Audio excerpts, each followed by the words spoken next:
នរណាថាលុយអត់អាចទិញក្តីសុខបាន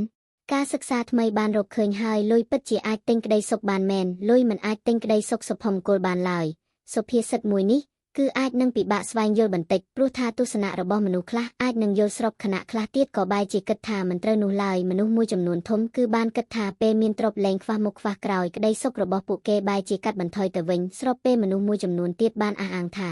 ពេលដែលមានលុយលែងខ្វះខាតពេលនោះហើយគឺជាពេលដែលមានក្តីសុខបំផុតយ៉ាងណាមិញខណៈពេលដែលទំនាក់ទំនងរវាងទ្រព្យសម្បត្តិលុយកាក់និងក្តីសុខសុភមង្គលនេះនៅតែមានការគិតខុស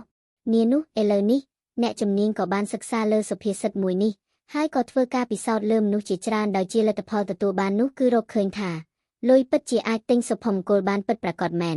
តាមការសិក្សាជនជាតិអាមេរិកភាគច្រើនជឿជាក់ថាការដែលមានលុយគឺអាចធ្វើឲ្យពួកគេកាន់តែមានក្តីសុខជាការបញ្ជាក់ឲ្យកាន់តែច្បាស់លោក Daniel Kahneman និង Matthew Killingsworth អ្នកជំនាញមកពីមហាវិទ្យាល័យ Princeton និងមហាវិទ្យាល័យ Pennsylvania ក៏បានធ្វើការសិក្សាពិសោធន៍លើករណីនេះតាមការសិក្សារបស់លោក Kahneman និងលោក Killingsworth បានបង្ហាញឲ្យឃើញថានៅពេលដែលប្រាក់ចំណូលដែលរកបានកាន់តែកើនឡើងនោះក្តីសុខរបស់មនុស្សក៏ឡើងតាមនោះដែរការសិក្សារបស់លោកគឺធ្វើឡើងតាមការវិតម្លៃព័ត៌មានដែលធ្វើឡើងលើពលរដ្ឋអាមេរិកចំនួន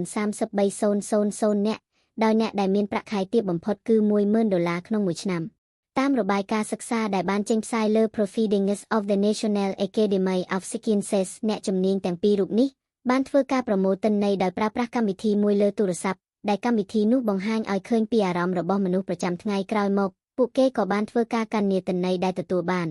ដោយប្រៀបធៀបអារម្មណ៍របស់មនុស្សទាំងនោះទៅនឹងប្រាក់ចំណូលរបស់ពួកគេដែលជាលទ្ធផលពួកគេបានរកឃើញថាមនុស្សដែលមានប្រាក់ចំណូលរហូតដល់$50,000ក្នុងមួយឆ្នាំគឺមានអារម្មណ៍រីករាយជាងអ្នកដែលមានប្រាក់ចំណូលទាបយ៉ាងណាមិញក៏មានករណីលើកលែងចំពោះអ្នកដែលមានទ្រព្យសម្បត្តិច្រើនស្រាប់តែមិនមានក្តីសុខដូច្នេះហើយការមានទ្រព្យមានលុយកាក់ច្រើនស្រាប់មិនប្រកាសថាអាចជួយឲ្យយើងកាន់តែរីករាយនោះទេប៉ុន្តែសម្រាប់មនុស្សមួយភាគធំដែលមានលុយកាក់ច្រើនពីការខិតខំឬតាមករណីផ្សេងទៀតនោះគឺពិតជាអាចជួយឲ្យពួកគេកាន់តែមានក្តីសុខពិតប្រាកដមែន